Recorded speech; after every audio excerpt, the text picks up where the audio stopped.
Hi, I'm Gary Bembridge of Tips for Travelers.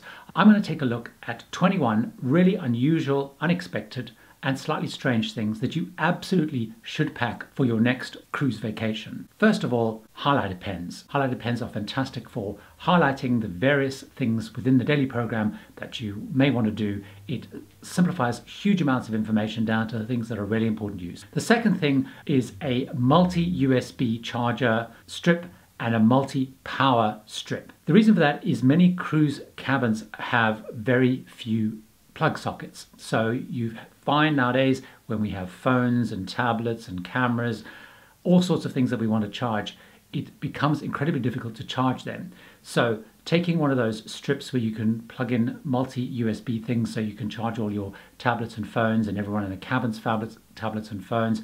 And also if you have a strip where you can charge everything that you need to charge. Next is a beach towel clip or a bulldog clip.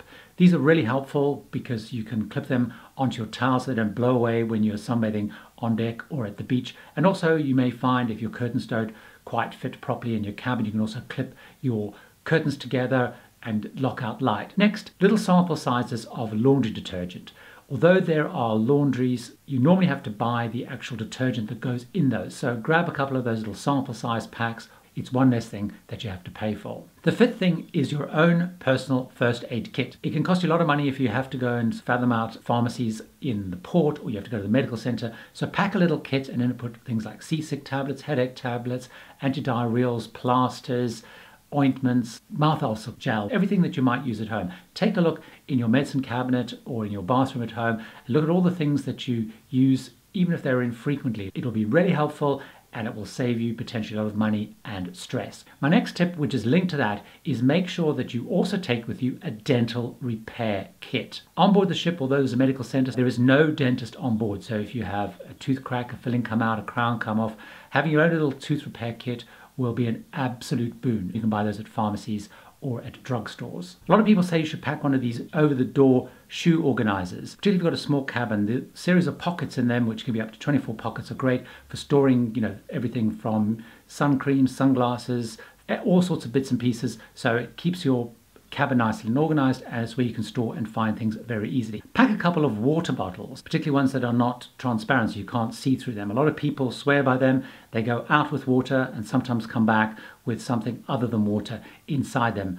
I'm not saying that's the right thing to do. Many cruise lines don't like you bringing alcohol back on board, but a lot of people do go out with a water bottle, come back with it full of other stuff because those things are not necessarily screened for what's inside the water bottle. Pack either a small folding umbrella or one of those plastic rain ponchos because you never know when it's going to get wet, when you're going to need it. So it's pretty small, it's easy. You can put it in your pocket, your rucksack, take it with you out and about, and it could be an absolute boon both on deck or when you're out on excursions. I always like to pack eye shades and earplugs. You never know what the situation is going to be in your cabin, where there might be a little bit of noise that disturbs you when you're sleeping, or there's some light coming in that you find troublesome. So it's always handy to have as insurance some eye shades and earplugs. My 11th suggestion is to pack some small magnets. The reason for those is most of the walls in many cabins are metal, so they become really handy for using as an organization space. So you can put little reminders to yourself, you can put the daily program, tickets for excursions. It becomes a really handy way again of using all the space in your cabin and making sure that you can find things very easily. Antibacterial wipes and hand sanitizer. They're really important to keep your hands free and clear and to help make sure that you try and avoid catching a norovirus.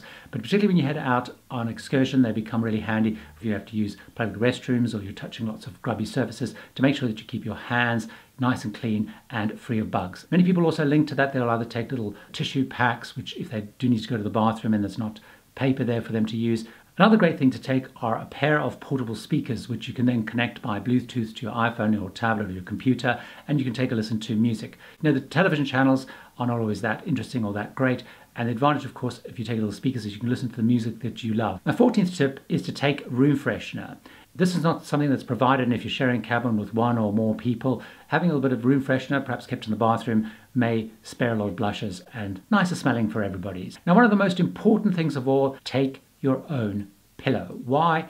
I've always found that I never sleep as well as I do when I have my own pillow. So the great thing about when you go on a cruise, particularly if you're driving to the cruise, is you have lots of space. So take your own pillow.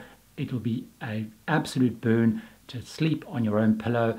Now, many people also swear by bringing duct tape. People talk about duct tape as being a basic do-all to fix all sorts of problems. So whether it's got problems with doors or cabinets rattling because you've got rough seas, or you've broken something and need to tape it up. So a lot of people just pack a roll of duct tape in their case, and they say it becomes the Mr. Fix-It-All of all sorts of problems you may encounter on board. Now, 17th tip is to make sure that your phone or your tablet or your computer is packed full with entertainment. So download movies or shows from things like Netflix or Amazon Prime, or if you're coming from places like the UK, you've got catch-up services like BBC iPlayer, ITV Hub, where you can actually download shows onto your device. Of course, you can also preload them with various books to read. My 18th tip is to bring a waterproof pouch or waterproof container that you can keep your iPhone in or your smartphone in when you head out into the beach or you're near water. Also, the advantage, you can also put things like some spare cash or other documents that you may want to have. It protects them obviously from water, protects them from sand on the beach,